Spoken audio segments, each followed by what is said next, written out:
네, 안녕하세요. 캔터베리 장로교회 최동진 전도사입니다. 우리가 이제 지난주에 이어서 계속해서 고난의 유익에 대해서 살펴볼 건데, 우리가 이제 지난주에 나누기를 산 가운데 고난의 유익 가운데 하나는 우리를 겸손 가운데 낮아지게 함으로써 하나님만을 의지하게 하는데 그 고난의 유익이 있다라는 말씀을 나눴었습니다. 그래서 이제 우리가 지난주에 이어서 고난의 또 다른 유익에 대해서 한번 살펴볼 건데, 오늘은 이제 특별히 욥기 42장 1절에서 6절 말씀을 가지고 하나님의 말씀을 나눠보려고 합니다. 그래서 제가 이 말씀을 화면에 띄워드리면, 네, 욥기 42장 1절에서 6절 말씀입니다. 욥이 주님께 대답하였다. 주님께서는 못하시는 일이 없으시다는 것을 이제 저는 알았습니다. 주님의 계획은 어김없이 이루어진다는 것도 저는 깨달았습니다. 잘 알지도 못하면서 감히 주님의 뜻을 흐려놓으려고 한 자가 바로 저입니다. 깨닫지도 못하면서 함부로 말을 하였습니다. 제가 알기에는 너무나 신기한 일들이었습니다. 주님께서 말씀하셨습니다. 들어라, 내가 말하겠다. 내가 물을 터이니 내게 대답하여라 하셨습니다. 주님이 어떤 분이시라는 것을 지금까지는 제가 귀로만 들었습니다. 그러나 이제는 제가 제 눈으로 주님을 뵙습니다. 그러므로 저는 제 주장을 거두어 드리고 티끌과 잿더미 위에 앉아서 회개합니다. 네, 그래서 우리가 이제 성경의 여러 인물 가운데 정말로 큰 고난을 겪은 인물 가운데 한 분이 바로 이 욥이라는 인물인 것을 보게 됩니다. 그래서 이제 우리가 특별히 욥기 1장과 2장을 보면은 이제 이 욥이라는 인물이 겪은 이 고난에 대해서 좀 더 이제 디테일하게 보게 되는데, 그래서 우리가 그가 겪은 고난을 한번 간단히 보면은 보게 되고, 또 이제 하루아침에 자신의 모든 재산이 날아가게 되는 것을 또한 보게 되고, 그리고 또한 이제 온 몸에 악성 종기가 나서 정말로 큰 육신의 고난을 겪은 것을 또한 우리가 이 성경을 통해서 보게 됩니다. 그리고 이런 힘든 상황 가운데서도 그의 아내마저도 그를 동정하며 이렇게 도와주기보다는 하나님을 저주하고 죽으시오라는 말과 함께 이 욥을 떠나는 것을 보게 됩니다. 그래서 어떻게 보면 이제 우리가 겪을 수 있는 모든 고난을 다 겪어본 사람이 이 욥이라는 인물인 것을 보게 될 때, 이제 이런 욥의 인생의 큰 환난 가운데 우리가 그의 고난을 이해하기 힘든 부분 가운데 하나는 성경에서는 그의 고난의 이유에 대해 침묵하고 있다라는 사실입니다. 그래서 우리 딴에서는 어떤 문제가 있다라고 한다면 그 문제의 원인을 속히 찾아내서 그 문제를 해결하고 싶어하는 게 우리 인간의 마음이지만, 이런 우리의 마음과는 다르게 성경에서는 욥이 어떤 이유로 이런 고난을 받게 되는지 말씀하지 않고 있다라는 사실입니다. 그러나 이제 오늘 구절에서는 욥이 당한 이 고난의 유익에 대해서는 말씀하고 있습니다. 그래서 우리가 그 고난의 구체적인 유익의 모습을 보면은 이 고난의 유익은 하나님과 자기 자신에 대한 참된 지각으로 인도함에 있다라는 사실입니다. 그래서 우리가 이 말씀의 의미가 무엇인지 좀 더 이제 구체적으로 살펴볼 건데, 먼저 우리가 오늘 구절을 보면은 욥의 이 고난을 통해서 하나님에 대한 인식의 변화가 있음을 우리가 보게 됩니다. 그래서 하나님은 이런 분이시다 라는 하나님에 대한 인식의 변화가 있음을 보게 되는데, 그래서 먼저 우리가 3절을 보면은 3절을 보면은 욥이 지난날의 자신의 모습을 보면서 말씀하기를 잘 알지도 못하면서 감히 주님의 뜻을 흐려놓으려고 한 자가 바로 저입니다. 깨닫지도 못하면서 함부로 말을 하였습니다. 제가 알기에는 너무나 신기한 일들이었습니다 라고 이렇게 고백하고 있음을 보게 됩니다.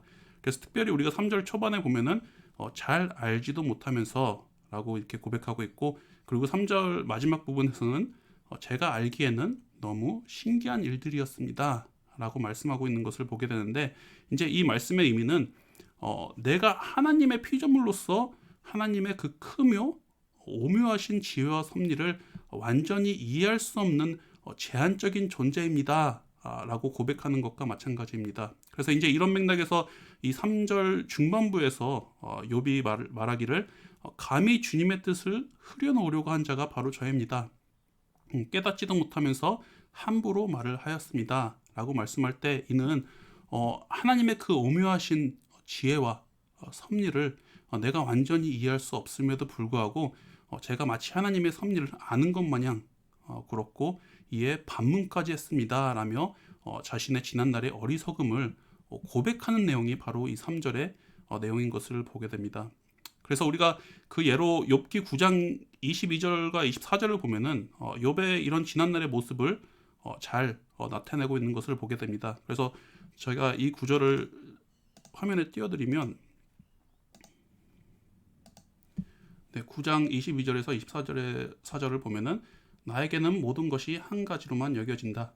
그러므로 나는 그분께서는 흠이 없는 사람이나 악한 사람이나 다 한 가지로 심판하신다 하고 말할 수밖에 없다.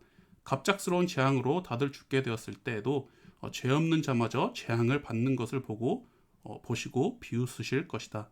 세상이 악한 건세자의 손에 넘어가도 주님께서 재판관의 눈을 가려서 제대로 판결하지 못하게 하신다. 그렇지 않다고 하면 그렇게 하는 이가 누구란 말이냐.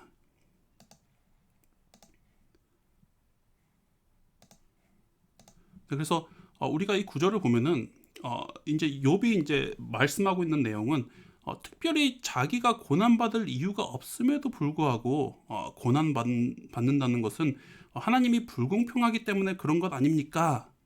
라고 말하면서 하나님의 섭리를 불평하며 반문하는 욥의 모습이 바로 이 9장 22절과 24절 말씀 가운데 나타나는 것을 보게 됩니다. 그래서 이제 이런 맥락 가운데 욥이 자신의 지난날의 어리석음을 깨닫고 이런 어리석은 지난날의 모습을 깨닫고 2절에서는 고백하기를 주님께서는 못하시는 일이 없으시고 주님의 계획은 어김없이 이루어진다는 것도 저는 깨달았습니다 라고 이렇게 고백하면서 이전에 하나님에 대해 생각하기를 하나님은 불공평한 분이고 그의 주권을 반문하던 욥이 이제는 이 세상의 모든 일과 자신의 고난 또한 하나님의 그 선하신 주권 가운데 그리고 그 지혜 가운데 일어난 일입니다 라고 고백하면서 그 주권을 겸허히 인정하며 받아들이는 욥의 모습을 우리가 보게 됩니다.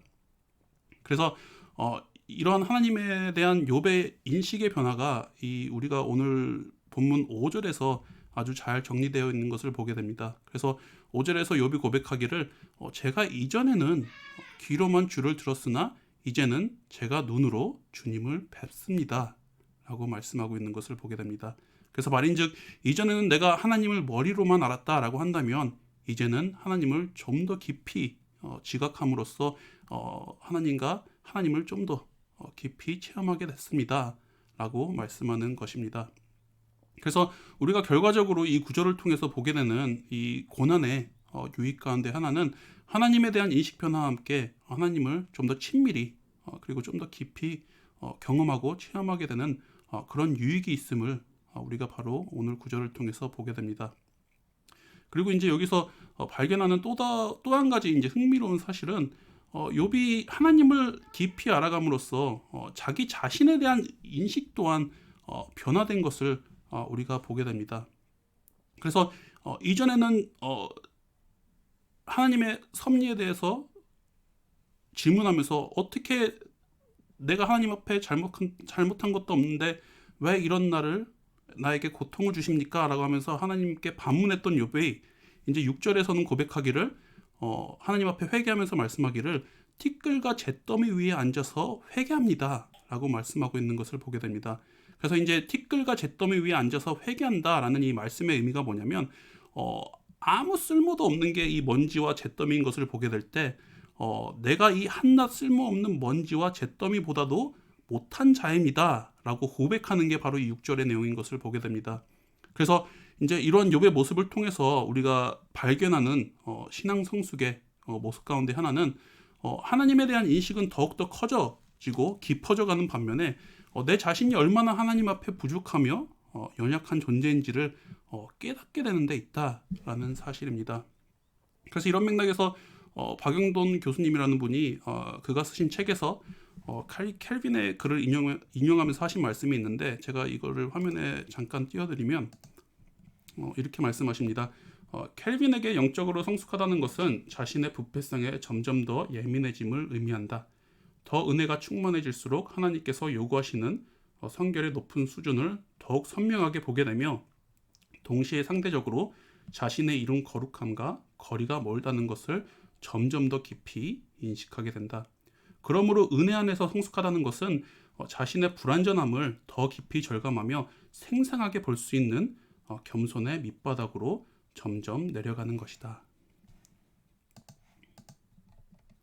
그래서 오늘 구절을 통해 발견하는 욥의 모습 또한 이런 것을 우리가 보게 되고, 그리고 결과적으로 우리가 성경을 통해 발견하는 영적 성숙의 모습이란 정말로 밑바닥 가운데 우리가 얼마나 절망적인 존재인지를 깨닫고 그러므로 말미암아 오직 예수 그리스도만을 더욱 의지하게 하는데 영적 성숙의 모습이 있음을 우리가 보게 됩니다. 그래서 한편으로는 우리가 율법주의 신앙이 굉장히 잘못된 이유도 여기에 있습니다. 율법주의의 핵심이 뭐냐라고 할 때 율법주의의 핵심은 내 공로, 내 업적으로 구원받는다라고 말하는 게 율법주의입니다. 그러기 위해서는 이제 내가 더 잘난 사람이 돼야 되고 내가 더 완벽한 사람이 돼야 된다고 가르치는 것이 바로 율법주의인데, 하지만 우리가 성경에서 발견하는 영적 성숙의 모습이란 이와 반대된 것입니다. 그래서 하나님의 은혜 가운데 나의 연약함, 나의 부족함을 절실히 깨닫고 내가 하나님께서 요구하시는 의의 기준에서 얼마나 멀리 떨어져 있는지를 절실히 절망 가운데 깨닫게 됨으로써 그 가운데 우리의 죄값을 지불하기 위해 죽으시고 부활하신 그리스도의 공로만을 더더욱더 의지하게 하는데 그 영적 성숙의 모습이 있다라는 사실입니다. 그래서 영적 성숙의 정의는 우리가 더 잘난 사람이 돼서 내 의를 더더욱더 의지하는 것이 아니라 낮아진 가운데 구원의 반석 되신 그리스도를 더더욱더 의지하고 그리스도께 매달리게 함으로써 그 가운데 참된 안위와 기쁨을 발견하는 데 있다라는 사실입니다. 그래서 이 말씀 묵상을 맺으면서 정말로 고난 가운데 계신 성도분들이 있다라고 한다면 이를 우리가 단순히 피해야 할 문제가 아니라 우리의 신앙 성숙을 위한 하나님의 초대임을 기억하셨으면 좋겠습니다. 그래서 이런 고난 가운데 하나님을 깊이 체험하며 알아간과 동시에 우리의 불신앙의 모습을 회개한 가운데 깨닫고, 그래서 우리의 반석이신 그리스도만을 의지함으로써 그 가운데 참된 안위와 기쁨을 누리는 우리 캔터베리 교회 성도분들이 되기를 이 시간 소망합니다. 네, 그래서 제가 기도하고 이 말씀 묵상 마치도록 하겠습니다. 하나님 아버지, 오늘도 우리가 이 욥기 42장 말씀을 통해서 참된 영적 성숙의 모습이 무엇인지를 깨닫게 하심을 감사합니다. 그래서 이 욥기를 통해 본 말씀과 같이 우리가 이 고난을 통해서 하나님을 더더욱더 깊이 알아가고 또한 깊이 체험할 수 있는 그런 계기가 될 수 있도록 인도하여 주시옵시고, 그래서 우리가 하나님을 더더욱더 알아가고 그 은혜를 깨닫게 될 때 우리의 부족함과 연약함 또한 절실히 깨달을 수 있도록 인도하여 주시옵소서. 그래서 그 가운데 우리가 우리의 공로와 우리의 의를 의지하는 것이 아니라 우리의 구원의 반석 되신 그리스도께 매달리고 그리스도만을 의지함으로써 그 가운데 참된 위로와 만족과 안위를 누릴 수 있는 우리 캔터베리 성도가 될 수 있도록 인도하여 주시옵소서. 주님의 그 은혜를 다시 한번 감사하며 이 모든 말씀 우리의 구주 되신 예수님의 이름으로 기도드렸사옵나이다. 아멘. 그래서 제가